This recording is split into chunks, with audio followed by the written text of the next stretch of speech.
परमात्मने नमः।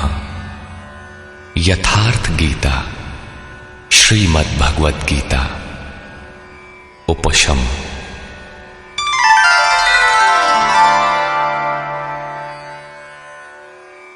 इस प्रकार 1 से 18 अध्याय तक श्री गीता का कैसेट प्रसारण पूर्ण हुआ। अब प्रस्तुत है यथार्थ गीता के प्रणेता अनंत श्री विभूषित परम आदरणीय पूज्य गुरुदेव स्वामी अड़गड़ानंद जी महाराज के श्रीमुख से उन्हीं के शब्दों में गीता का सारांश।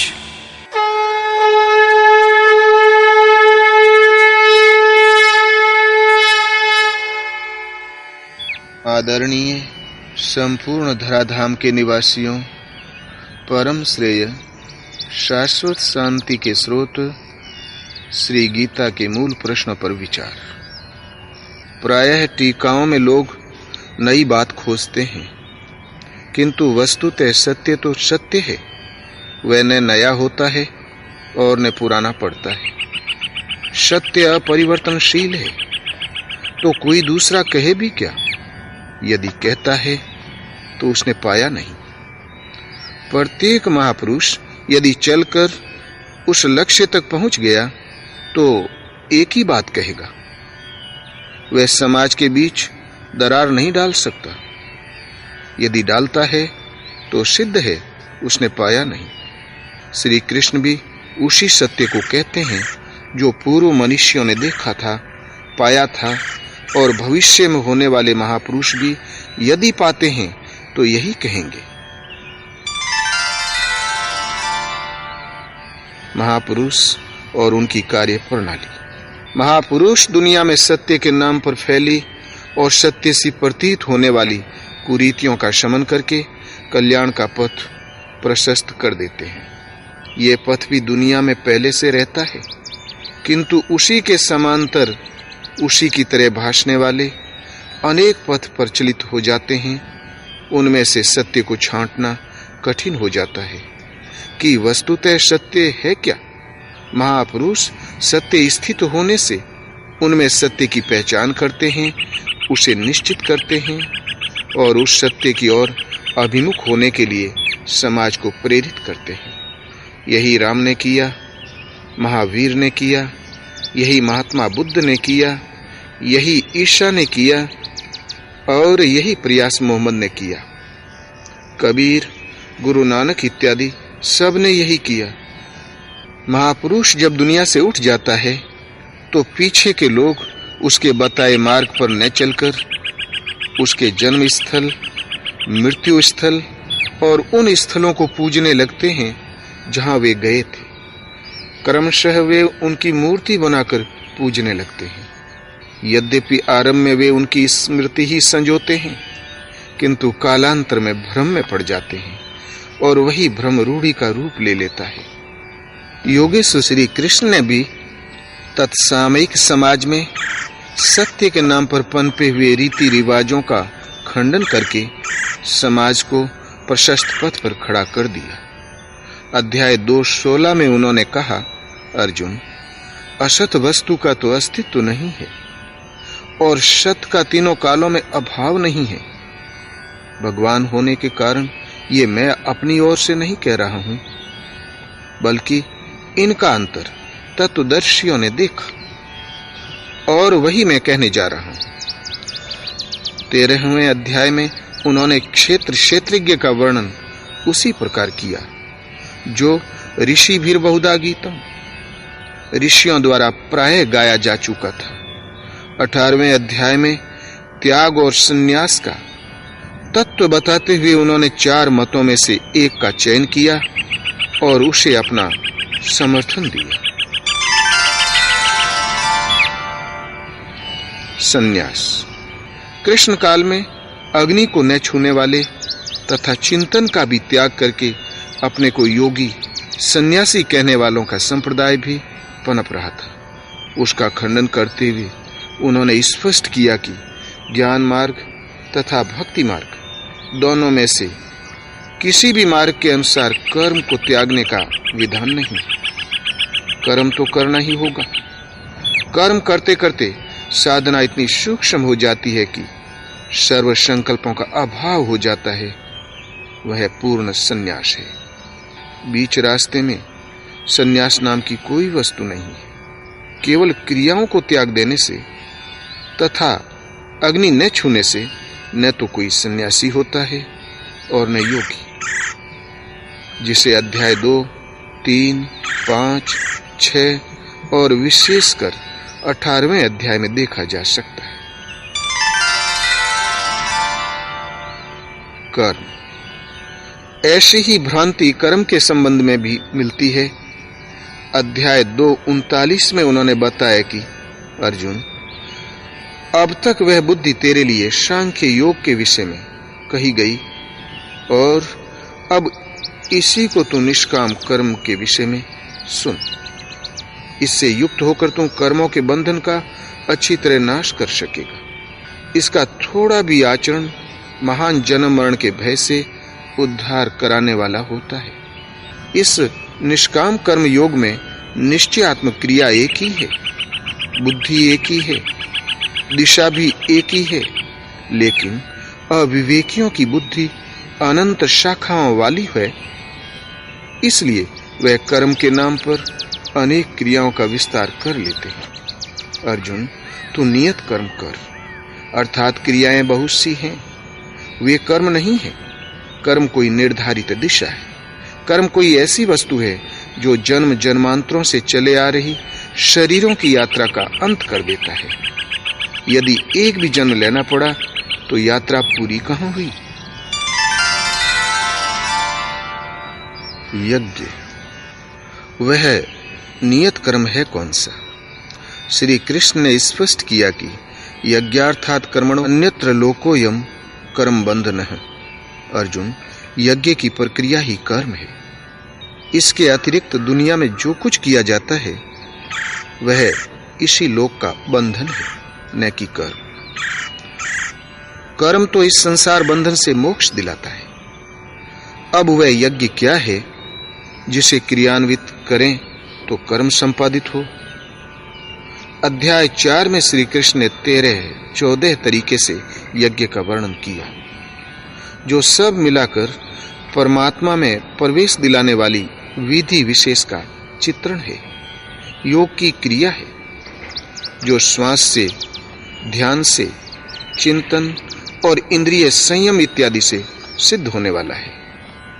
श्री कृष्ण ने यह भी स्पष्ट कर दिया कि भौतिक द्रव्यों से इस यज्ञ का कोई संबंध नहीं है। भौतिक द्रव्यों से सिद्ध होने वाले यज्ञ अत्यल्प है। आप करोड़ का ही हवन क्यों न करें। संपूर्ण यज्ञ मन और इंद्रियों की अंतः क्रिया से सिद्ध होने वाले हैं। पूर्ण होने पर यज्ञ जिसकी सृष्टि करता है, उस अमृत तत्व की जानकारी का नाम ज्ञान है। उस ज्ञानामृत का पान करने वाले योगी सनातन ब्रह्म में प्रवेश पा जाते हैं। जिसमें प्रवेश पाना था पा ही लिया, तो फिर उस पुरुष का कर्म किए जाने से कोई प्रयोजन नहीं है। इसलिए यावन मात्र कर्म उस साक्षात्कार सहित ज्ञान में शेष हो जाते हैं। कर्म करने के बंधन से वह मुक्त हो जाता है। इस प्रकार निर्धारित यज्ञ को कार्य रूप देना कर्म है। कर्म का शुद्ध अर्थ है आराधना। इस नियत कर्म, यज्ञार्थ कर्म अथवा तदर्थ कर्म के अतिरिक्त गीता में अन्य कोई कर्म नहीं है। इसी पर श्री कृष्ण ने स्थान स्थान पर बल दिया। अध्याय 6 में इसी को उन्होंने कार्यम कर्म कहा। अध्याय 16 में बताया कि काम, क्रोध और लोभ के त्याग देने पर ही वह कर्म आरंभ होता है जो परम श्रेय को दिलाने वाला है। सांसारिक कर्मों में तो जो जितना व्यस्त है, उसके पास काम, क्रोध और लोभ उतने ही अधिक सजे सजाए दिखते हैं। इसी नियत कर्म को उन्होंने शास्त्र विधानोक्त कर्म की संज्ञा दी। गीता अपने में पूर्ण शास्त्र है। सर्वोपरि शास्त्र वेद है। वेदों का सार उपनिषद है और उन सब का सारांश योगेश्वर श्री कृष्ण की यही वाणी गीता है। 17वें और 18वें अध्याय में भी शास्त्र विधि से निर्धारित कर्म नियत कर्म, कर्तव्य कर्म और पुण्य कर्म से इंगित करके उन्होंने बारंबार दृढ़ाया कि नियत कर्म ही परम कल्याणकारक है। योगेश्वर श्री कृष्ण के इतना बल देने पर भी आप उस नियत कर्म को न करके श्री कृष्ण का कहना न मानकर उल्टी सीधी कल्पना करते हैं कि जो कुछ भी संसार में किया जाता है कर्म है, कुछ भी त्यागने की जरूरत नहीं है, केवल फल की कामना न करो, हो गया निष्काम कर्म योग, कर्तव्य भावना से करो, हो गया कर्तव्य योग, कुछ भी करो, नारायण को समर्पण कर दो, हो गया समर्पण योग। इसी प्रकार यज्ञ का नाम आते ही हम भूत यज्ञ, पितृयज्ञ, पंच यज्ञ, विष्णु के निमित्त किया जाने वाला यज्ञ गढ़ लेते हैं और उसकी क्रिया में स्वाहा बोलकर खड़े हो जाते हैं। यदि श्री कृष्ण ने स्पष्ट न कहा हो तो हम कुछ भी करें, यदि बताया है तो जितना कहा है उतना ही मान ले, किंतु हम मान नहीं पाते। विरासत में अनेक रीति रिवाज, पूजा पद्धतियां हमारे मस्तिष्क को जकड़े हुए हैं। बाह्य वस्तुओं को कदाचित हम बेचकर भाग भी सकते हैं, किंतु यह पूर्वाग्रह मस्तिष्क में बैठकर हमारे साथ चलते हैं। श्री कृष्ण के शब्दों को भी हम उन्हीं के अनुरूप ढालकर ग्रहण करते हैं। युद्ध। यदि यज्ञ और कर्म दो प्रश्न ही यथार्थ समझ लें तो युद्ध, वर्ण व्यवस्था, वर्ण संकर, ज्ञान योग, कर्म योग अथवा संक्षेप में संपूर्ण गीता ही आपकी समझ में आ जाए। अर्जुन लड़ना नहीं चाहता था, वह धनुष फेंककर रथ के पिछले भाग में बैठ गया, किंतु योगेश्वर श्री कृष्ण ने एकमात्र कर्म की शिक्षा देकर कर्म को केवल दृढ़ाया ही नहीं, बल्कि अर्जुन को उस कर्म पर चला भी दिया। युद्ध हुआ, इसमें संदेह नहीं। गीता के 15-20 श्लोक ऐसे हैं जिनमें बार बार कहा गया, अर्जुन तू युद्ध कर, किंतु एक भी श्लोक ऐसा नहीं है जो बाहरी मार काट का समर्थन करता हो। द्रष्टव्य है अध्याय 2, 3, 11, 15 और 18, क्योंकि जिस कर्म पर बल दिया गया वह था नियत कर्म, जो एकांत देश के सेवन से, चित्त को सब ओर से समेट कर ध्यान करने से होता है।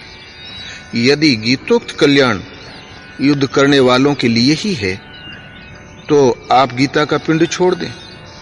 आपके समक्ष अर्जुन जैसे युद्ध की कोई परिस्थिति तो है नहीं। वस्तुतः तब भी वह परिस्थिति विद्यमान थी और आज भी ज्यों की त्यों है। जब चित्त को सब ओर से समेटकर आप हृदय देश में ध्यान करने लगेंगे तो काम, क्रोध, राग, द्वेष आदि विकार आपके चित्त को टिकने नहीं देंगे। उन विकारों से संघर्ष करना, उनका अंत करना ही युद्ध है। विश्व में युद्ध होते ही रहते हैं, किंतु उससे कल्याण नहीं अपितु विनाश होता है। उसे शांति कह लें अथवा परिस्थिति, अन्य कोई शांति इस दुनिया में नहीं मिलती। शांति तभी मिलती है जब ये आत्मा अपने शाश्वत को पाले। यही एकमात्र शांति है जिसके पीछे अशांति नहीं है, किंतु ये शांति साधन गम्य है। उसी के लिए नियत कर्म का विधान है। वर्ण, उस कर्म को ही 4 वर्णों में बांटा गया। चिंतन में लगते तो सभी हैं, किंतु कोई श्वास प्रश्वास की गति रोकने में सक्षम होगा तो कोई आरंभ में 2 घंटे चिंतन में बैठकर 10 मिनट भी अपने पक्ष में नहीं पाता। ऐसी स्थिति वाला अल्पज्ञ साधक शूद्र श्रेणी का है। वह अपनी स्वाभाविक क्षमता के अनुसार परिचर्या से ही कर्म आरंभ करे। क्रमशः वैश्य, क्षत्रिय और विप्र श्रेणी की क्षमता उसके स्वभाव में ढलती जाएगी। वह उन्नत होता जाएगा, किंतु वह ब्राह्मण श्रेणी भी दोष युक्त है, क्योंकि अब भी वह ब्रह्म अलग है। ब्रह्म में प्रवेश पा जाने पर वह ब्राह्मण भी नहीं रह जाता। वर्ण का अर्थ है आकृति। ये शरीर आपकी आकृति नहीं है। आपकी आकृति वैसी है जैसी आपकी वृत्ति है।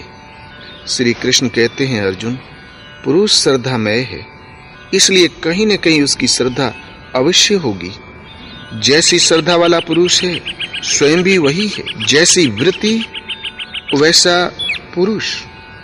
वर्ण कर्म की क्षमता का आंतरिक मापदंड है, किंतु लोगों ने नियत कर्म को छोड़कर बाहर समाज में जन्म के आधार पर जातियों को वर्ण मानकर उनकी जीविका निश्चित कर दी। जो एक सामाजिक व्यवस्था मात्र थी, वे कर्म के यथार्थ रूप को तोड़ते मरोड़ते हैं, जिससे उनकी खोखली सामाजिक मर्यादा और जीविका को ठेस न लगे। कालांतर में वर्ण का निर्धारण केवल जन्म से होने लगा, ऐसा कुछ नहीं है। श्री कृष्ण ने कहा, 4 वर्णों की सृष्टि मैंने की। क्या भारत से बाहर सृष्टि नहीं है? अन्यत्र तो इन जातियों का अस्तित्व ही नहीं है। भारत में ही इनके अंतर्गत लाखों जातियां उपजातियां हैं। श्री कृष्ण ने क्या मनुष्यों को बांटा था? नहीं। गुण कर्म विभागशः, गुण के आधार पर कर्म बांटे गए। कर्माणि प्रविभक्तानि, कर्म बांटा गया। कर्म समझ में आ गया तो वर्ण समझ में आ जाएगा, और वर्ण समझ में आ गया तो वर्ण शंकर का यथार्थ रूप आप समझ लें। वर्ण शंकर, इस कर्म पथ से च्युत होना ही वर्ण शंकर है। आत्मा का शुद्ध वर्ण है परमात्मा। उसमें प्रवेश दिलाने वाले कर्म से हटकर प्रकृति में मिश्रित हो जाना ही वर्ण शंकर है। श्री कृष्ण ने स्पष्ट किया कि इस कर्म को किए बिना उस स्वरूप को कोई पाता ही नहीं, और प्राप्ति वाले महापुरुष को कर्म करने से न कोई लाभ है और न छोड़ने से कोई हानि। फिर भी लोक संग्रह के लिए वे कर्म में बरतते हैं। उन महापुरुषों की तरह मुझे भी प्राप्त होने योग्य कोई वस्तु अप्राप्त नहीं है, फिर भी मैं पीछे वालों के हित की इच्छा से कर्म में ही बरतता हूँ। यदि न करूं तो सभी वर्ण संकर हो जाएं। स्त्रियों के दूषित होने से वर्ण संकर होना तो सुना गया, किंतु यहाँ श्री कृष्ण कहते हैं कि स्वरूपस्थ महापुरुष कर्म न करे तब लोग वर्ण संकर हो जाते हैं। उस महापुरुष की नकल करके आराधना बंद कर देने से वे प्रकृति में भटकते रहेंगे, वर्ण संकर हो जाएंगे, क्योंकि इस कर्म को करके ही उस परम निष्कर्म्य की स्थिति को, अपने शुद्ध वर्ण परमात्मा को पाया जा सकता है। ज्ञान योग तथा कर्म योग। कर्म एक ही है, नियत कर्म, आराधना, किंतु उसे करने के दृष्टिकोण 2 हैं।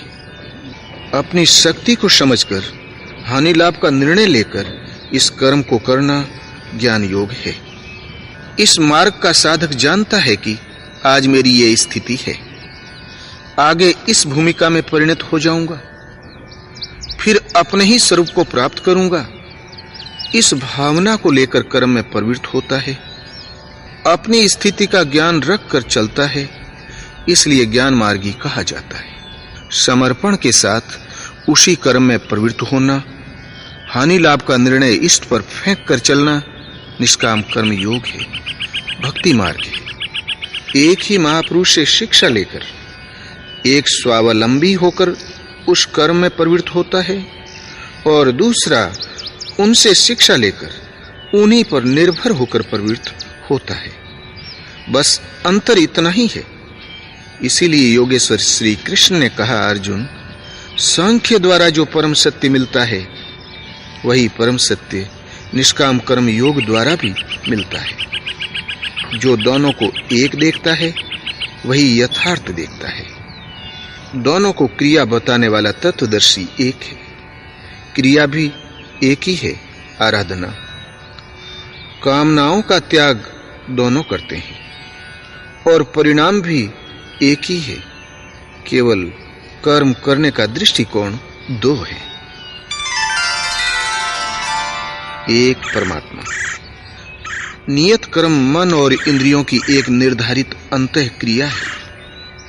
जब कर्म का यही स्वरूप है तो बाहर प्रतीक पूजना कहां तक संगत है? भारत में हिंदू कहलाने वाला समाज, जिनके पूर्वजों ने परम सत्य की शोध करके देश विदेश में उसका प्रचार किया, उस पथ पर चलने वाला विश्व में कहीं भी हो सनातन धर्मी ही है। इतना गौरवशाली हिंदू समाज कामनाओं से विवश होकर विविध भ्रांतियों में पड़ गया। श्री कृष्ण कहते हैं, अर्जुन, देवताओं के स्थान पर देवता नाम की कोई शक्ति नहीं है। जहां कहीं भी मनुष्य की श्रद्धा झुकती है, उसकी ओट में खड़ा होकर मैं ही फल देता हूं, उसकी श्रद्धा को पुष्ट करता हूं, क्योंकि मैं ही सर्वत्र हूं। किंतु उनका वह पूजन अविधि पूर्वक है, उनका फल नाशवान है। कामनाओं से जिनके ज्ञान का अपहरण हो गया है, वे मूढ़ बुद्धि ही अन्य देवताओं को पूजते हैं। सात्विक लोग देवताओं को पूजते हैं, राजसी यक्ष राक्षसों को तथा तामसी भूत प्रेतों को पूजते हैं, घोर तप करते हैं। किंतु अर्जुन, वे शरीर में स्थित भूत समुदाय और अंतःकरण में स्थित मुझ परमात्मा को कृष्ण करते हैं, न कि पूजते हैं। उन्हें निश्चय ही तू आसुरी स्वभाव से संयुक्त जान, असुर जान। इससे अधिक श्री कृष्ण क्या कहते? उन्होंने स्पष्ट कहा, अर्जुन, ईश्वर सभी प्राणियों के हृदय में रहता है, केवल उसी की शरण जाओ। पूजा की स्थली हृदय में है, बाहर नहीं। फिर भी लोग पत्थर पानी देवी देवताओं का पीछा करते ही हैं। उन्हीं के साथ श्री कृष्ण की भी एक प्रतिमा बढ़ा लेते हैं। श्री कृष्ण की ही साधना पर बल देने वाले तथा जीवन भर मूर्ति पूजा का खंडन करने वाले बुद्ध की भी मूर्ति उनके अनुयायियों ने बना ली और लगे पूजा करने, दीप दिखाने। जबकि बुद्ध ने कहा था, आनंद, तथागत की शरीर पूजा में समय नष्ट न करना। मंदिर, मस्जिद, चर्च, तीर्थ, मूर्तियां तथा स्मारकों से पूर्ववर्ती महापुरुषों की स्मृतियां संजोई जाती है, जिससे उनकी उपलब्धियों का स्मरण होता रहे। महापुरुषों में स्त्रियां, पुरुष सभी होते आए हैं। जनक की कन्या सीता पिछले जन्म में एक ब्राह्मण कन्या थी।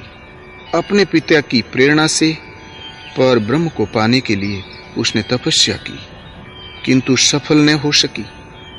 दूसरे जन्म में उसने राम को प्राप्त किया और चिन्मय, अविनाशी आदि शक्ति के रूप में प्रतिष्ठित हुई।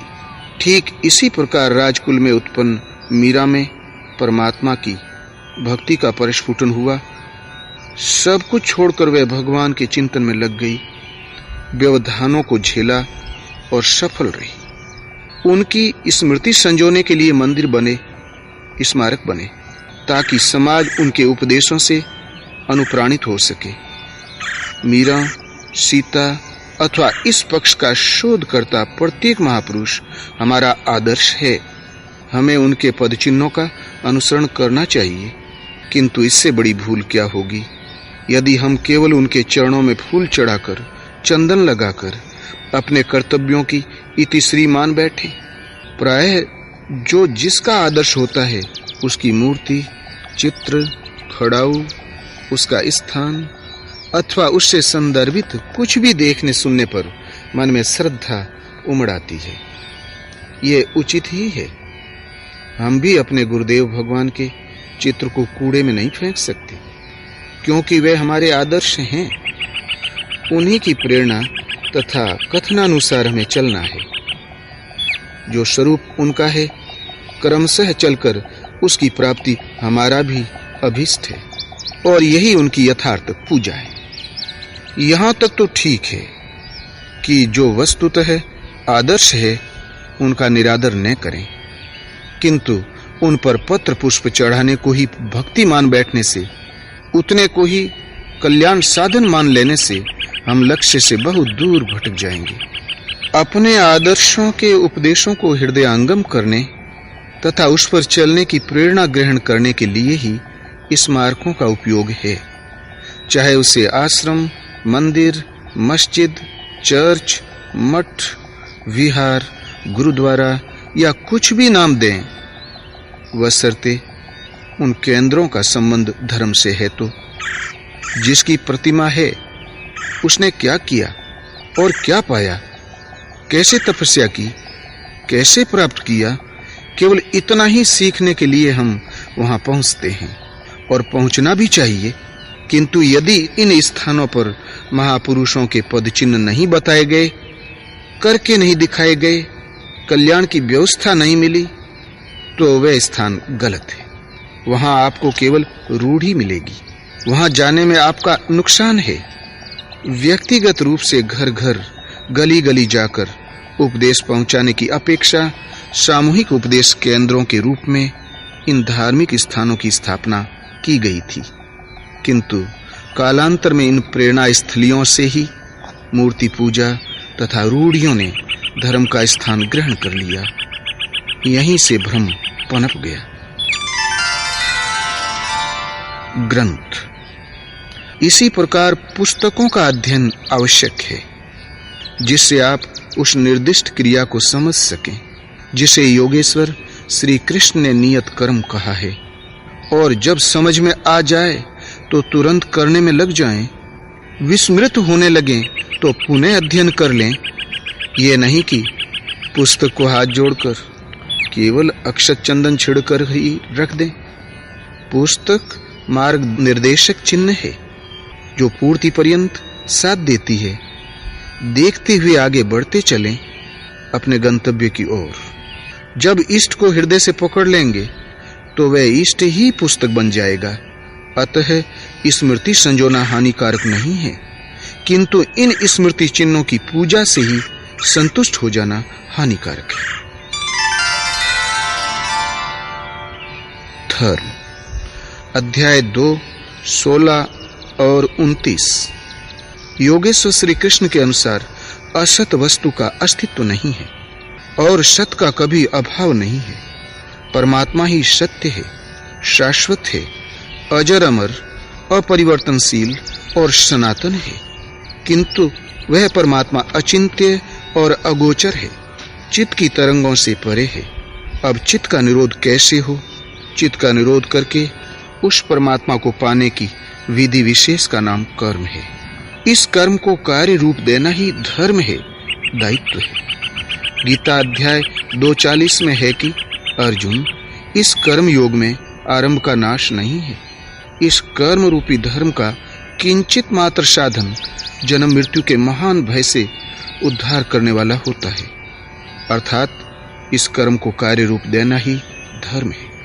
इस नियत कर्म साधन पथ को साधक के स्वभाव में उपलब्ध क्षमता के अनुसार 4 भागों में बांटा गया है। कर्म को समझकर मनुष्य जब आरंभ करता है, उस आरंभिक अवस्था में वह शूद्र है। कर्मशः विधि पकड़ में आई तो वही वैश्य है। प्रकृति के संघर्ष को झेलने की क्षमता और शौर्य आने पर वही व्यक्ति क्षत्रिय, और ब्रह्म के तद्रूप होने की क्षमता, ज्ञान, वास्तविक जानकारी, विज्ञान, ईश्वरीय वाणी का मिलना, उस अस्तित्व पर निर्भर रहने की क्षमता, ऐसी योग्यताओं के आने पर वही ब्राह्मण है। इसीलिए योगेश्वर श्री कृष्ण गीता अध्याय 18, 46-47 में कहते हैं कि स्वभाव में पाई जाने वाली क्षमता के अनुसार कर्म में लगना स्वधर्म है। हल्का होने पर भी स्वभाव से उपलब्ध स्वधर्म श्रेयतर है, और क्षमता अर्जित किए बिना ही दूसरों के उन्नत कर्म का परिपालन भी हानिकारक है। स्वधर्म में मरना भी श्रेयस्कर है, क्योंकि वस्त्र बदलने में बदलने वाला तो बदल नहीं जाता। उसके साधन का क्रम वहीं से पुनः आरंभ हो जाएगा जहां से छूटा था। सोपान सह चलकर वह परम सिद्धि अविनाशी पद को पालेगा।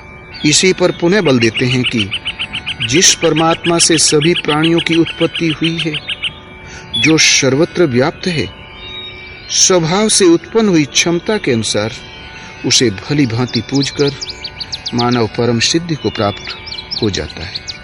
अर्थात निश्चित विधि से एक परमात्मा का चिंतन ही धर्म है। धर्म में प्रवेश किसको है? इसे करने का अधिकार किसे है? इसे स्पष्ट करते हुए योगेश्वर ने बताया कि अर्जुन, अत्यंत दुराचारी भी यदि अनन्य भाव से मुझे भजता है, अनन्य अर्थात अन्य न, मुझे छोड़कर अन्य किसी को भी न भजकर केवल मुझे भजता है, तो क्षिप्रम भवति धर्मात्मा, वह शीघ्र ही धर्मात्मा हो जाता है। उसकी आत्मा धर्म से संयुक्त हो जाती है। अतः श्री कृष्ण के अनुसार धर्मात्मा वह है जो एक परमात्मा में अनन्य निष्ठा से लग गया है। धर्मात्मा वह है जो एक परमात्मा की प्राप्ति के लिए नियत कर्म का आचरण करता है। धर्मात्मा वह है जो स्वभाव से नियत क्षमता के अनुसार परमात्मा की शोध में संलग्न है। अंत में कहते हैं कि सर्वधर्मान परित्यज्य मामेकम शरणं व्रज। अर्जुन, सारे धर्मों की चिंता छोड़कर एक मेरी शरण में हो जा। अतः एक परमात्मा के प्रति समर्पित व्यक्ति ही धार्मिक है। एक परमात्मा में श्रद्धा स्थिर करना ही धर्म है। उस एक परमात्मा की प्राप्ति की निश्चित क्रिया को करना धर्म है। इस स्थिति को प्राप्त महापुरुष, आत्मतृप्त महापुरुषों का सिद्धांत ही सृष्टि में एकमात्र धर्म है। उनकी शरण में जाना चाहिए कि उन महापुरुषों ने कैसे उस परमात्मा को पाया, किस मार्ग से चले। वह मार्ग सदा एक ही है। उस मार्ग से चलना धर्म है। धर्म मनुष्य के आचरण की वस्तु है। वह आचरण केवल एक है। व्यवसायात्मिका बुद्धि ही रेके है कुरु नंदन 2:41। इस कर्म योग में निश्चयात्मक क्रिया एक ही है। इंद्रियों की चेष्टा और मन के व्यापार को संयमित कर आत्मा में प्रातपर ब्रह्म में प्रवाहित करना। धर्मांतरण। सनातन धर्म के आदि देश भारत में कुरीतियां यहां तक पनपी कि मुसलमानों के आक्रमण के समय उनका धर्म आक्रमकों के हाथ का एक ग्रास चावल खाने से, 2 घूंट पानी पीने से नष्ट होने लगा। धर्म भ्रष्ट घोषित हजारों हिंदुओं ने आत्महत्या कर ली। धर्म के लिए वे मरना जानते थे, लेकिन धर्म समझें तब तो। धर्म तो हो गया छुई मुई। छुई मुई का पौधा छूने पर मुरझा जाता है, किंतु छूटते ही पनप जाता है। उसका सनातन धर्म तो ऐसा मुरझाया कि कभी नहीं पनपा। जिस सनातन आत्मा को भौतिक वस्तुएं स्पर्श भी नहीं कर पाती, वह कहीं छूने खाने से नष्ट होती हैं। आप तलवार से मरे, धर्म छूने से मर गया। क्या सचमुच धर्म नष्ट हुआ था? कदापि नहीं। धर्म के नाम पर कोई कुरीति पल रही थी, वह नष्ट हुई। गृहस्थों का अधिकार। प्रायः लोग पूछते हैं कि जब कर्म का यही स्वरूप है जिसमें एकांत देश का सेवन, इंद्रिय संयम, निरंतर चिंतन और ध्यान करना है, तब तो गीता गृहस्थों के लिए अनुपयोगी है। तब तो गीता केवल साधुओं के लिए है। किंतु ऐसा कुछ भी नहीं है। गीता मूलतः उनके लिए है जो इस पथ का पथिक है, और अंशतः उसके लिए भी है जो इस पथ का पथिक बनना चाहता है। गीता मानव मात्र के लिए समान आशय रखती है। सद्गृहस्थों के लिए तो इसका विशेष उपयोग है, क्योंकि वहीं से कर्म आरंभ होता है। श्री कृष्ण ने कहा था, अर्जुन, इस निष्काम कर्म योग में आरंभ का भी नाश नहीं होता। इसका थोड़ा भी साधन जन्म मरण के महान भय से उद्धार करने वाला होता है। आप ही बताएं, थोड़ा साधन कौन करेगा? गृहस्थ अथवा विरक्त? गृहस्थ ही इसके लिए थोड़ा समय देगा। यह उसके लिए ही है। अध्याय 4:36 में कहा, अर्जुन, यदि तू संपूर्ण पापियों से भी अधिक पाप करने वाला है, तब भी ज्ञान रूपी नौका से निसंदेह पार हो जाएगा। अधिक पापी कौन है? जो अनवरत लगा है वह, अथवा जो अभी लगना चाहता है? अतः सद्गृहस्थ आश्रम से ही कर्म का आरंभ है। अध्याय 6:37-45। अर्जुन ने पूछा, भगवान, शिथिल प्रयत्न वाला श्रद्धावान पुरुष परम गति को न पाकर किस दुर्गति को प्राप्त होता है? श्री कृष्ण ने कहा, अर्जुन, योग से चलायमान हुए शिथिल प्रयत्न वाले पुरुष का कभी विनाश नहीं होता।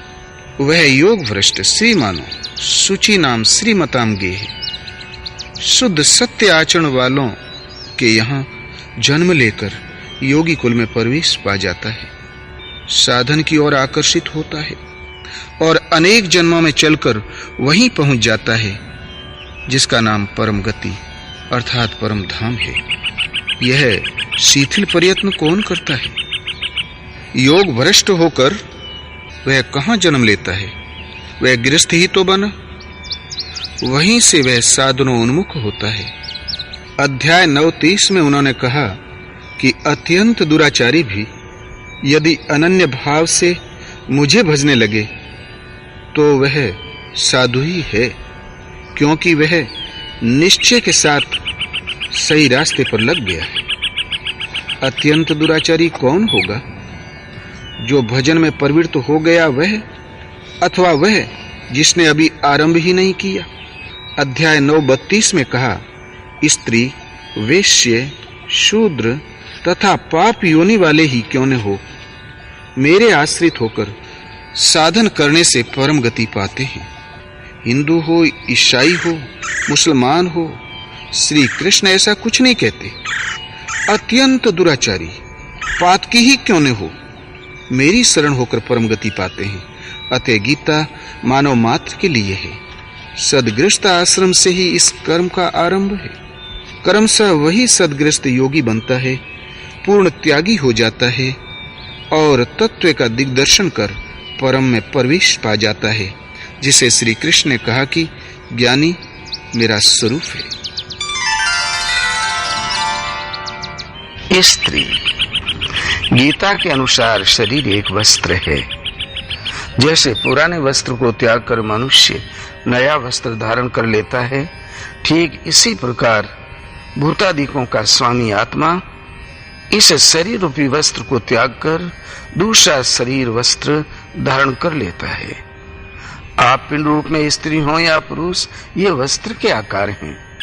संसार में पुरुष दो प्रकार का है, क्षर और अक्षर। समस्त प्राणियों का शरीर क्षर पुरुष अथवा परिवर्तनशील पुरुष है और मन सहित इंद्रियां जब कुटस्थ हो जाती है तब वही अक्षर पुरुष है। उसका कभी विनाश नहीं होता। यह भजन की अवस्था है। स्त्रियों के प्रति कभी सम्मान तो कभी अपमान की भावना समाज में बनी ही रहती है, किंतु गीता की अपौरुषेय वाणी में यह है कि शूद्र, अल्पज्ञ, वेश्य, विधि प्राप्त, स्त्री, पुरुष कोई क्यों न हो, मेरी शरण आकर परम गति को प्राप्त होता है। अतः इस कल्याण पथ में स्त्रियों का वही स्थान है जो एक पुरुष का है। भौतिक समृद्धि। गीता परम कल्याण तो देती है, साथ ही मनुष्यों के लिए आवश्यक भौतिक वस्तुओं का भी विधान करती है। अध्याय 9:20-22 में योगेश्वर श्री कृष्ण कहते हैं कि बहुत से लोग निर्धारित विधि से मुझे पूजकर बदले में स्वर्ग की कामना करते हैं।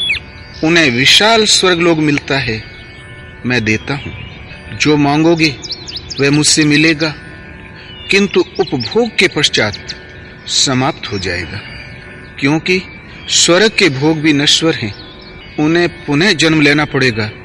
हाँ, मुझसे संबंधित होने के कारण वे नष्ट नहीं होते, क्योंकि मैं कल्याण स्वरूप हूं। मैं उन्हें भोग देता हूं और सने सने निवृत्त कराकर पुनः उन्हें कल्याण में लगा देता हूं।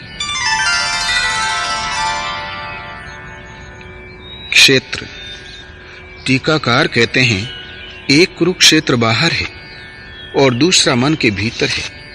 गीता का एक अर्थ बाहरी है, दूसरा भीतरी। लेकिन ऐसा कुछ नहीं। वक्ता एक बात कहता है, किंतु श्रोता अपनी बुद्धि के अनुरूप ही उसे पकड़ पाते हैं।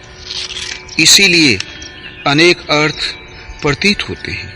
साधन पथ पर क्रमशः चलकर जो भी पुरुष श्री कृष्ण के स्तर पर खड़ा हो जाएगा, तो जो दृश्य श्री कृष्ण के सामने था वही उसके सामने भी होगा। वही महापुरुष उनके मनोगत भावों को, गीता के संकेतों को समझ सकता है, समझा सकता है। गीता का एक भी श्लोक बाहर का चित्रण नहीं करता। खाना, पहनना, रहना आप जानते ही हैं।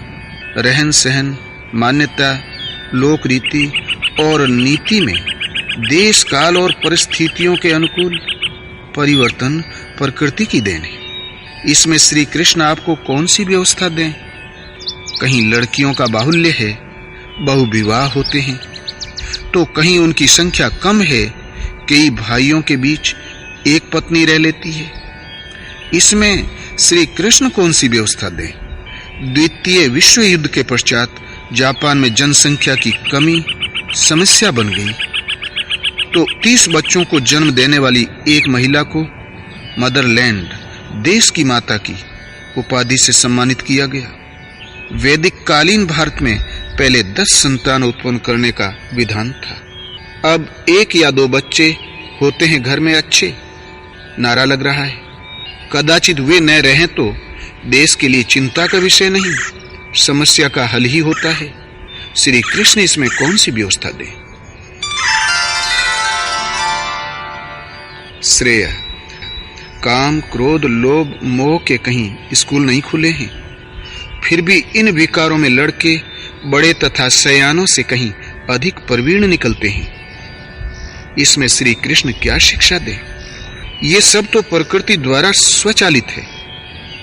कभी वेद पढ़ाए जाते थे, धनुर्वेद, गदा युद्ध सिखाया जाता था। आज इन्हें कौन सीखता है? आज तो पिस्टल चला रहे हैं। स्वचालित यंत्रों का युग है। कभी रथ संचालन सीखना पड़ता था, घोड़ों की सफाई करनी पड़ती थी। आज मोटरों का तेल साफ किया जाता है। इसमें श्री कृष्ण क्या बताएं? कह दें कि घोड़ों को ऐसे नहलाओ। बाहर आपको कैसी व्यवस्था दें? पहले स्वाहा बोलने से वर्षा होती थी, अब उपकरणों से वर्षा कर लेते हैं। पहले फसल वर्षा पर आश्रित थी, आज मनचाही फसल लेने लगे हैं। योगेश्वर श्री कृष्ण कहते हैं कि प्रकृति से उत्पन्न गुणों द्वारा परवश होकर मनुष्य परिस्थिति के अनुसार ढलता ही रहता है। गुण स्वतः उन्हें ढालने में सक्षम है। भौतिक शास्त्र, समाज शास्त्र, शिक्षा शास्त्र, अर्थशास्त्र, तर्कशास्त्र वे गढ़ता ही रहता है। एक ही वस्तु ऐसी है जो मनुष्य नहीं जानता, नहीं पहचानता, जो है तो उसी के पास किंतु उसे विस्मृत है। गीता सुनकर अर्जुन की वही स्मृति लौट आई थी। वह स्मृति है परमात्मा की, जो हृदय देश में होकर भी उससे बहुत दूर है। उसी को मनुष्य पाना चाहता है किंतु रास्ता नहीं पाता। केवल कल्याण पथ से ही मनुष्य अनभिज्ञ है। मोह का आवरण इतना घना है कि उधर सोचने का समय ही नहीं मिलता। उन महापुरुष ने आपके लिए समय दिया है, उस कर्म को स्पष्ट किया है जिसे करने का निर्देश गीता में है। गीता मुख्यतः यही देती है। भौतिक वस्तुएं भी उससे मिलती है, किंतु श्रेय की तुलना में प्रेय नगण्य है। योग प्रदाता योगेश्वर श्री कृष्ण के अनुसार कल्याण पथ की जानकारी, उसका साधन और उसकी प्राप्ति सद्गुरु से होती है। इधर उधर तीर्थों में बहुत भटकने या बहुत परिश्रम से यह तब तक नहीं मिलता जब तक किसी संत द्वारा न प्राप्त किया जाए।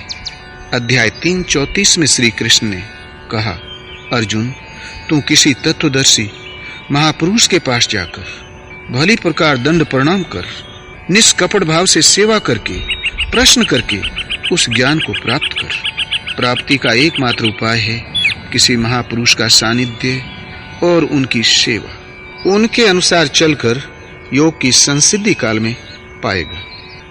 अध्याय 18 में उन्होंने बताया कि परिज्ञाता अर्थात तत्वदर्शी महापुरुष ज्ञान अर्थात जानने की विधि, ज्ञेय, परमात्मा तीनों कर्म के प्रेरक है।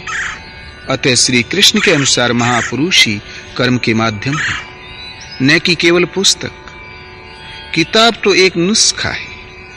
नुस्खा रटने से कोई निरोग नहीं होता, बल्कि उसे अमल में लाना है। नरक अध्याय 16 में आसुरी संपद का वर्णन करते हुए योगेश्वर श्री कृष्ण ने बताया कि अनेक प्रकार से भ्रमित चित्त वाले, मोह में फंसे आसुरी स्वभाव वाले मनुष्य अपवित्र नरक में गिरते हैं। प्रश्न स्वाभाविक है कि नरक है कैसा और किसे कहते हैं। इसी क्रम में स्पष्ट करते हैं कि मुझसे द्वेष रखने वाले नराधमों को मैं बारंबार आसुरी योनियों में गिराता हूं, अजस्र आसुरी योनियों में गिराता हूं। यही नरक है। इस नरक का द्वार क्या है? उन्होंने बताया कि काम, क्रोध और लोभ नरक के 3 द्वार हैं, जिनमें आसुरी संपद गठित होती है। अतः बारंबार कीट, पतंग, पशु इत्यादि योनियों में आना ही नरक है। पिंडदान। प्रथम अध्याय में विषादग्रस्त अर्जुन को आशंका थी कि युद्ध जनित नरसंहार से पितरलोग पिंडदान और अर्पण से वंचित हो जाएंगे, पितर गिर जाएंगे। इस पर भगवान श्री कृष्ण ने कहा कि अर्जुन, तुझे यह अज्ञान कहां से हो गया? पिंडोदक क्रिया को योगेश्वर ने अज्ञान कहा और बताया कि जिस प्रकार जीर्ण शीर्ण वस्त्र को त्याग कर मनुष्य नया वस्त्र धारण कर लेता है, ठीक इसी प्रकार यह आत्मा जीर्ण शरीर को छोड़कर तत्काल शरीर रूपी नवीन वस्त्र को ग्रहण कर लेता है। यहाँ शरीर मात्र एक वस्त्र है, और जब आत्मा ने केवल वस्त्र बदला, वह मरा नहीं, नश्वर शरीर को ही बदला है, उसकी व्यवस्थाएं पूर्ववत है, तो इस भोजन, पिंडदान, आसन, शैया, सवारी, आवास या जल इत्यादि से किसे तृप्त किया जाता है? यही कारण है कि योगेश्वर ने इसे अज्ञान कहा। अध्याय 15-7 में इसी पर बल देते हुए कहते हैं कि यह आत्मा मेरा सनातन अंश है, स्वरूप है, और मन सहित 5 इंद्रियों के कार्यकलाप जन्य संस्कार को लेकर दूसरे शरीर को धारण कर लेती है, और मन सहित खट इंद्रियों के द्वारा अगले शरीर में विषय भोगों को भोगती है। आत्मा ने जिस शरीर को धारण किया, वहां भी भोग सामग्री उपलब्ध है। फिर पिंडदान क्यों दिया जाता है? पिंडदान कैसा? इधर एक शरीर को छोड़ा, उधर दूसरे शरीर को धारण किया, वह सीधा उस शरीर में जाता है। बीच में कोई विराम नहीं, कोई स्थान नहीं। तो हजारों पीढ़ियों के पितरों का अनादि काल से पड़ा रहना और उनकी जीविका वंश परंपरा के हाथ निर्धारित करना तथा पिंजड़े के पंछी की तरह उनका रुदन पतन एक अज्ञान मात्र है। इसलिए श्री कृष्ण ने इसे अज्ञान कहा। पाप और पुण्य। इस प्रश्न पर समाज में अनेक भ्रांतियां हैं, किंतु योगेश्वर श्री कृष्ण के अनुसार रजोगुण से उत्पन्न यह काम और क्रोध भोगों से कभी तृप्त न होने वाले महान पापी है, अर्थात काम ही एकमात्र पापी है। पाप का उद्गम काम है, कामनाएं। ये कामनाएं रहती कहां हैं? श्री कृष्ण ने बताया कि इंद्रियां, मन और बुद्धि इसके वास स्थान कहे जाते हैं। जब विकार तन में नहीं मन में ही होते हैं, तो शरीर धोने से क्या होगा? श्री कृष्ण के अनुसार इस मन की शुद्धि होती है नाम जप से, ध्यान से, समकालीन किसी तत्वदर्शी महापुरुष की सेवा से, उनके प्रति समर्पण से, जिसके लिए वे 4:34 में प्रोत्साहित करते हैं कि तद विद्धि प्रणिपातेन, सेवा और प्रश्न करके उस ज्ञान को प्राप्त करो जिससे सभी पाप नष्ट हो जाते हैं। अध्याय 3:13 में उन्होंने कहा कि यज्ञ से शेष बचे अन्न को खाने वाले संतजन संपूर्ण पापों से छूट जाते हैं, और जो शरीर के लिए कामना करते हैं वे पापी पाप ही खाते हैं।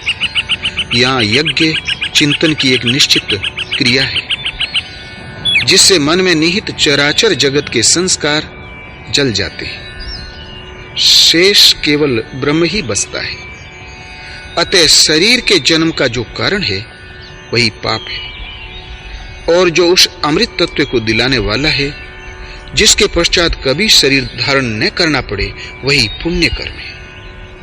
अध्याय 7:29 में वे कहते हैं कि मेरी शरण होकर जरा मरण और दोषों से छूटने के लिए यत्न करने वाले पुण्यकर्मी, जिन पुरुषों का पाप नष्ट हो गया है, वे संपूर्ण ब्रह्म को, संपूर्ण कर्म, संपूर्ण अध्यात्म तथा भली प्रकार मुझे जानते हैं, और मुझे जानकर मुझ में ही स्थित रहते हैं। अतः पुण्य कर्म वह है जो जरा मरण और दोषों से ऊपर उठाकर शाश्वत की जानकारी और उसी में सदा के लिए स्थिति दिलाता है।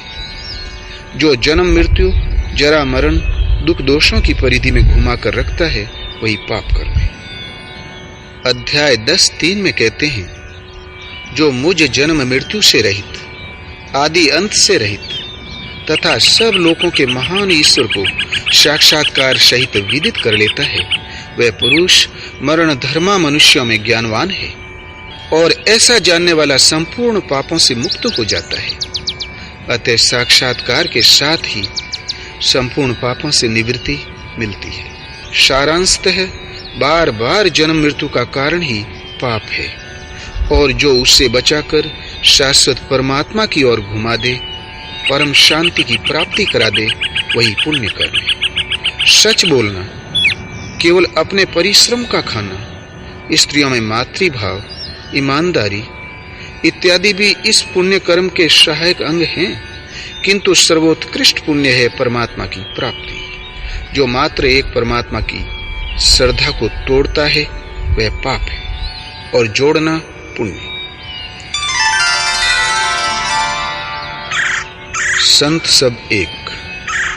गीता अध्याय 4:1 में भगवान श्री कृष्ण ने बताया कि इस अविनाशी योग को कल्प के आदि में मैंने सूर्य के प्रति कहा था, किंतु श्री कृष्ण के पूर्वकालीन इतिहास अथवा अन्य किसी भी शास्त्र में कृष्ण नाम का उल्लेख नहीं मिलता। वास्तव में श्री कृष्ण एक पूर्ण योगेश्वर हैं। वे एक अव्यक्त और अविनाशी भाव की स्थिति के हैं। जब कभी परमात्मा से मिलाने वाली क्रिया अर्थात योग का सूत्रपात किया गया, तो इसी स्थिति वाले किसी महापुरुष ने किया, चाहे वे राम हों या ऋषि जरथुस्थी क्यों न रहे हों, चाहे ऋषभ हों। परवर्ती काल में यही उपदेश ईसा, मुहम्मद, गुरु नानक इत्यादि किसी के द्वारा निकला, कहा श्री कृष्ण ने ही। अतः सभी महापुरुष एक ही हैं। सब के सब एक ही बिंदु का स्पर्श कर एक ही स्वरूप को पाते हैं। यह पद एक इकाई है।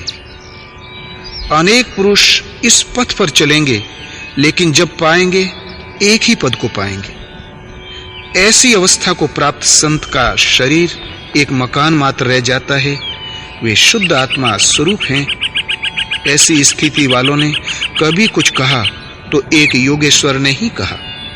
संत कहीं न कहीं तो जन्म लेता ही है, पूर्व अथवा पश्चिम में, श्याम अथवा श्वेत परिवार में, पूर्व प्रचलित किन्हीं धर्मावलंबियों के बीच अथवा अबोध कबीलों में, सामान्य जीवन जीने वाले गरीब अथवा अमीरों में।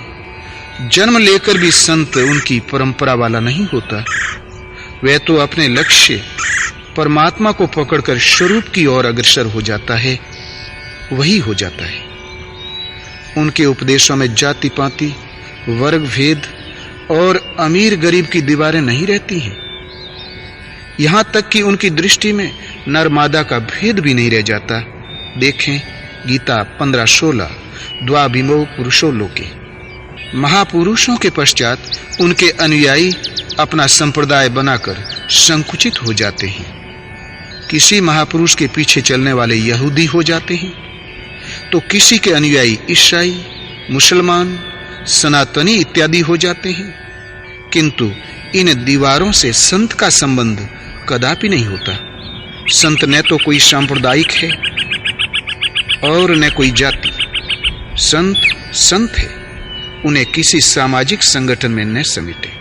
अतः संसार भर के संतों की चाहे किसी कबीले में उनका जन्म हुआ हो, चाहे किसी मजहब संप्रदाय वाले उनका पूजन अधिक करते हों, किसी सांप्रदायिक प्रभाव में आकर ऐसे संतों की आलोचना नहीं करनी चाहिए, क्योंकि वे निरपेक्ष हैं। संसार के किसी भी स्थान में उत्पन्न संत निंदा के योग्य नहीं होता। यदि कोई ऐसा करता है तो वह अपने अंदर स्थित अंतर्यामी परमात्मा को दुर्बल करता है, अपने परमात्मा से दूरी पैदा कर लेता है, स्वयं अपनी क्षति करता है। संसार में जन्म लेने वालों में यदि आपका कोई सच्चा हितैषी है तो संत ही है। अतः उनके प्रति सहृदय रहना संसार भर के लोगों का मूल कर्तव्य है। इससे वंचित होना अपने को धोखा देना है। वेद। गीता में वेद का वर्णन बहुत आया है, किंतु कुल मिलाकर वेद मार्ग निर्देशक चिन्ह है, माइलस्टोन मात्र है। मंजिल तक पहुंच जाने पर उस व्यक्ति के लिए उनका उपयोग समाप्त हो जाता है। अध्याय 2:45 में श्री कृष्ण ने कहा, अर्जुन, वेद तीनों गुणों तक ही प्रकाश पाते हैं, तू वेदों के कार्य क्षेत्र से ऊपर उठ। अध्याय 2:46 में कहा, सब ओर से परिपूर्ण स्वच्छ जलाशय प्राप्त होने पर छोटे जलाशयों से मनुष्य का जितना प्रयोजन रह जाता है, अच्छी प्रकार ब्रह्म के ज्ञाता महापुरुष अर्थात ब्राह्मणों का वेदों से उतना ही प्रयोजन रह जाता है, किंतु दूसरों के लिए तो उनका उपयोग है। अध्याय 8:28 में कहा, अर्जुन, मुझे तत्व से भली भांति जान लेने पर योगी वेद, यज्ञ, तप, दान इत्यादि के पुण्य फलों को पार कर सनातन पद को प्राप्त हो जाता है। अर्थात जब तक वेद जीवित है, यज्ञ करना शेष है, तब तक सनातन पद की प्राप्ति नहीं है। अध्याय 15:1 में बताया, ऊपर परमात्मा ही जिसका मूल है, नीचे कीट पतंग पर्यंत प्रकृति जिसकी शाखा पर शाखा है, संसार ऐसा पीपल का एक अविनाशी वृक्ष है। जो इसे मूल सहित जानता है वह वेद का ज्ञाता है। इस जानकारी का स्रोत महापुरुष है, उनके द्वारा निर्दिष्ट भजन है, पुस्तक या पाठशाला भी उन्हीं की ओर प्रेरित करते हैं। ओम। श्री कृष्ण के निर्देशन में ओम के जप का विधान पाया जाता है। अध्याय 7-8 ओंकार मैं हूं, 8-13 ओम को जप और मेरा चिंतन कर। अध्याय 9-17 जानने योग्य पवित्र ओंकार मैं हूं। अध्याय 10-33 अक्षरों में आकार मैं हूं। 10-25 वचनों में एक अक्षर मैं हूं। अध्याय 17-23 ओम तत्व और सत ब्रह्म का परिचायक है। 17-24 यज्ञ दान और तप की क्रियाएं ओम से ही प्रारंभ होती है। अतः श्री कृष्ण के अनुसार ओम का जप नितांत आवश्यक है, जिसकी विधि किसी अनुभवी महापुरुष से सीखे। गीतोक्त ज्ञान ही विशुद्ध मनुस्मृति। गीता आदि मानव महाराज मनु से भी पूर्व प्रकट हुई है। इमं विवस्वते योगम प्रोक्तवानहम अव्ययम। 4:1 अर्जुन, इस अविनाशी योग को मैंने कल्प के आदि में सूर्य से कहा तथा सूर्य ने मनु से कहा। मनु ने उसे श्रवण कर अपनी याददाश्त में धारण किया, क्योंकि श्रवण की गई वस्तु मन की स्मृति में ही रखी जा सकती है। इसी को मनु ने राजा इक्ष्वाकु से कहा। इक्ष्वाकु से राज ऋषियों ने जाना और इस महत्वपूर्ण काल से ये अविनाशी योग इसी पृथ्वी में लुप्त हो गया। आरंभ में कहने और श्रवण करने की परंपरा थी, लिखा भी जा सकता है, ऐसा कल्पना नहीं थी। मनु महाराज ने इसे मानसिक स्मृति में धारण किया तथा स्मृति की परंपरा दी, इसलिए यह गीतोक्त ज्ञान ही विशुद्ध मनु स्मृति है। भगवान ने यह ज्ञान मनु से भी पूर्व सूर्य से कहा, तो इसे सूर्य स्मृति क्यों नहीं कहते? वस्तुतः सूर्य ज्योतिर्मय परमात्मा का वह अंश है जिससे इस मानव सृष्टि का सृजन हुआ। भगवान श्री कृष्ण कहते हैं, मैं ही परम चेतन बीज रूप से पिता हूं। प्रकृति गर्भ धारण करने वाली मां है, वह बीज रूप पिता सूर्य है। सूर्य परमात्मा की वह प्रशक्ति है जिसने मानव की संरचना की। वह कोई व्यक्ति नहीं, और जहां परमात्मा के उस ज्योतिर्मय तेज से मानव की उत्पत्ति हुई, उस तेज में वह गीतोक्त ज्ञान भी प्रसारित किया, अर्थात सूर्य से कहा। सूर्य ने अपने पुत्र मनु से कहा, इसलिए यह मनु स्मृति है। सूर्य कोई व्यक्ति नहीं, बीज है। भगवान श्री कृष्ण कहते हैं, अर्जुन, वही पुरातन योग मैं तेरे लिए कहने जा रहा हूं। तू प्रिय भक्त है, अनन्य सखा है। अर्जुन मेधावी थे, सच्चे अधिकारी थे। उन्होंने प्रश्न परिप्रश्नों की श्रृंखला खड़ी कर दी कि आपका जन्म तो अब हुआ है और सूर्य का जन्म बहुत पहले हुआ है। इसे आपने ही सूर्य से कहा, ये मैं कैसे मान लूं? इस प्रकार 20-25 प्रश्न उन्होंने किए। गीता के समापन तक उनके संपूर्ण प्रश्न समाप्त हो गए। तब भगवान ने जो प्रश्न अर्जुन नहीं कर सकते थे, जो उनके हित में थे, उन्हें स्वयं उठाया और समाधान दिया। अंततः भगवान ने कहा, अर्जुन, क्या तुमने मेरे उपदेश को एकाग्रचित्त हो श्रवण किया? क्या मोह से उत्पन्न तुम्हारा अज्ञान नष्ट हुआ? अर्जुन ने कहा, नष्टो मोह स्मृतिर्लब्धा त्वत्प्रसादात् मयाच्युत स्थितोऽस्मि गत संदेहः करिष्ये वचनम तव। भगवान, मेरा मोह नष्ट हुआ, मैं स्मृति को प्राप्त हुआ हूँ। केवल सुना भर नहीं, अपितु स्मृति में धारण कर लिया है। मैं आपके आदेश का पालन करूंगा, युद्ध करूंगा। उन्होंने धनुष उठा लिया, युद्ध हुआ, विजय प्राप्त की, एक विशुद्ध धर्म साम्राज्य की स्थापना हुई और एक धर्मशास्त्र के रूप में वही आदि धर्मशास्त्र गीता पुनः प्रसारण में आ गई। गीता आपका आदि धर्मशास्त्र है। यही मनु स्मृति है जिसे अर्जुन ने अपनी स्मृति में धारण किया था। मनु के समक्ष 2 कृतियों का उल्लेख है। एक तो पिता से उपलब्ध गीता, दूसरे वेद मनु की समक्ष उतरे, तीसरी कोई कृति मनु के समय में प्रकट नहीं हुई थी। उस समय लिखने लिखाने का प्रचलन नहीं था, कागज कलम प्रचलन नहीं था, इसलिए ज्ञान को श्रुत अर्थात सुनने और स्मृति पटल पर धारण करने की परंपरा थी। जिनसे मानवों का प्रादुर्भाव हुआ, सृष्टि के प्रथम मानव उन मनु महाराज ने वेद को श्रुति तथा गीता को स्मृति का सम्मान दिया। वेद मनु के समक्ष उतरे थे, उन्हें सुने, ये सुनने योग्य हैं। बाद में भले ही इसे भूल जाएं तो कोई क्षति नहीं, किंतु गीता स्मृति है, सदा स्मरण रखें।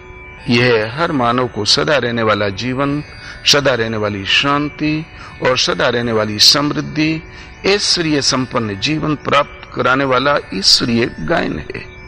भगवान ने कहा, अर्जुन, यदि तू अहंकारवश मेरे उपदेश को नहीं सुनेगा तो विनष्ट हो जाएगा। अर्थात गीता के उपदेशों की अवहेलना करने वाला नष्ट हो जाता है। अध्याय 15 के अंतिम श्लोक 15-20 में भगवान ने कहा, इति गुह्यतमं शास्त्र मिदम् उक्तम् मया नघ।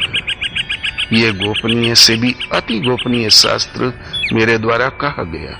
इसे तत्व से जानकर तू समस्त ज्ञान और परम श्रेय की प्राप्ति कर लेगा। अध्याय 16 के अंतिम 2 श्लोकों में कहा, यह शास्त्र विधि मुत सृज्य वर्तते काम कारतः। इस शास्त्र विधि को त्याग कर कामनाओं से प्रेरित होकर अन्य विधियों से जो भजते हैं, उनके जीवन में न सुख है, न समृद्धि है और न परम गति ही है। तस्मात् शास्त्रम प्रमाणम ते कार्य व्यवस्थितो। इसलिए अर्जुन, तुम्हारे कर्तव्य और अकर्तव्य की व्यवस्था में ये शास्त्र ही प्रमाण है। इसको भली प्रकार अध्ययन कर तत्पश्चात आचरण कर। तुम मुझ में निवास करोगे, अविनाशी पद प्राप्त कर लोगे, सदा रहने वाला जीवन, सदा रहने वाली शांति और समृद्धि पालोगे। गीता मनुस्मृति है और भगवान श्री कृष्ण के अनुसार गीता ही धर्म शास्त्र है। अन्य कोई शास्त्र नहीं, कोई अन्य स्मृति नहीं है। समाज में प्रचलित अनेकानेक स्मृतियां गीता के विस्मृत हो जाने का दुष्परिणाम है।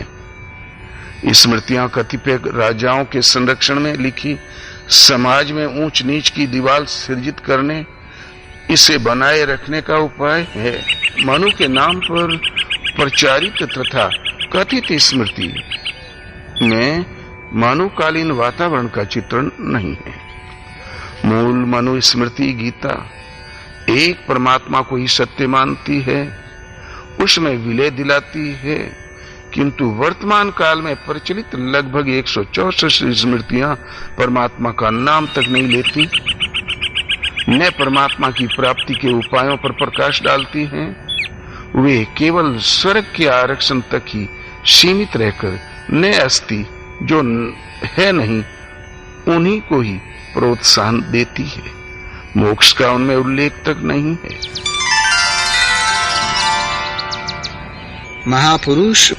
महापुरुष बाह्य तथा आंतरिक, व्यवहारिक तथा आध्यात्मिक, लोक रीति और यथार्थ वेद रीति दोनों की जानकारी रखता है। यही कारण है कि समस्त समाज को महापुरुषों ने रहन सहन का भी विधान बताया और एक मर्यादित व्यवस्था दी। वशिष्ठ, शुक्राचार्य, स्वयं योगेश्वर श्री कृष्ण, महात्मा बुद्ध, मूसा, ईसा, मोहम्मद, रामदास, दयानंद, गुरु गोविंद सिंह इत्यादि सहस्रों महापुरुषों ने ऐसा किया, किंतु ये व्यवस्थाएं सामयिक होती हैं। पीड़ित समाज को भौतिक वस्तु प्रदान करना यथार्थ नहीं है। भौतिक उलझने क्षणिक है, शाश्वत नहीं, इसलिए उनका हल भी तत्सामयिक होता है, सदैव नहीं। उसे चिरंतन व्यवस्था के रूप में ग्रहण नहीं किया जा सकता। व्यवस्थाकार सामाजिक विकृतियों को महापुरुष सुलझाया करते हैं। यदि उन्हें न सुलझाया जाए तो ज्ञान वैराग्य जनित परम की साधना कौन सुनेगा। और व्यक्ति जिस वातावरण में फंसा है उसे वहां से हटाकर यथार्थ को जानने की स्थिति में लाने के लिए अनेकानेक प्रलोभन दिए जाते हैं। ए तदर्थ महापुरुष जिन शब्दों का प्रयोग करते हैं, कोई व्यवस्था देते हैं, वह धर्म नहीं है। उससे 100-200 साल की व्यवस्था मिलती है, 400-600 साल के लिए उदाहरण बन जाता है और 1000-2000 वर्ष में वह सामाजिक आविष्कार नवीन परिस्थितियों के साथ साथ निष्प्राण हो जाता है। गुरु गोविंद सिंह की सामाजिक व्यवस्था में शस्त्र अनिवार्य था। क्या अब उस तलवार का शस्त्र के स्थान पर औचित्य है? ईसा गधे पर बैठते थे। मत्ती 21। गधे के संबंध में उनकी दी हुई व्यवस्थाओं का आज क्या उपयोग है? कहा किसी का गधा मत चुराओ। आज गधा कौन पालता है? इसी प्रकार योगेश्वर श्री कृष्ण ने उस समय के समाज को सम्यक व्यवस्थित किया, जिसका उल्लेख महाभारत, भागवत इत्यादि ग्रंथों में है। साथ ही इन ग्रंथों में उन्होंने यथार्थ का भी यत्र तत्र चित्रण किया। कल्याणकारी साधना और भौतिक व्यवस्थाओं के निर्देश को एक में मिला देने से समाज तत्व निर्णायक कर्म को पूरा नहीं समझ पाता। भौतिक व्यवस्थाओं को वह ज्यों का त्यों नहीं बल्कि बढ़ा चढ़ाकर ग्रहण करता है, क्योंकि वह भौतिक है। महापुरुष ने कहा, ऐसा कहकर इन व्यवस्थाओं के लिए महापुरुषों की दुहाई भी देते हैं। वे महापुरुष की वास्तविक क्रिया को तोड़ मरोड़ कर उसे भ्रामक बना देते हैं। वेद, रामायण, महाभारत, बाइबिल, कुरान सब के प्रति पूर्वाग्रह युक्त धूमिल धारणाएं शेष हैं। बाह्य धरातल पर जीवन यापन करने वाला समाज उनके कथन का स्थूल से ही ग्रहण कर पाता है।